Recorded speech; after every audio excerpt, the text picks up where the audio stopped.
இன்றைய வேதவசனம் சங்கீதம் 37:39.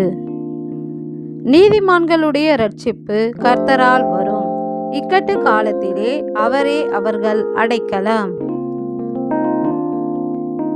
ஆம், இரட்சிப்பு கர்த்தருக்கு உரியது. அவர் நீதிமான்களை இரட்சித்து ஆபத்து காலத்தில் அவர்களுக்கு பாதுகாப்பாய் இருப்பார். யார் நீதிமான்கள்?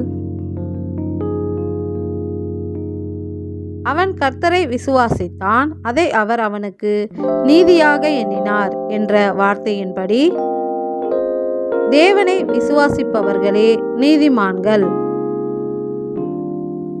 அன்றியும் அவர் நம்முடைய பாவங்களுக்காக ஒப்பு கொடுக்கப்பட்டும் நாம் நீதிமான்களாக்கப்படுவதற்காக எழுப்பப்பட்டும் இருக்கிறார் என்ற வார்த்தையின்படி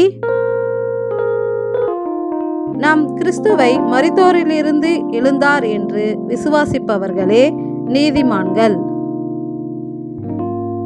எங்களை நீதிமான்கள் ஆக்கின எங்கள் இரட்சகரே, உமக்கு நன்றி செலுத்துகிறோம்.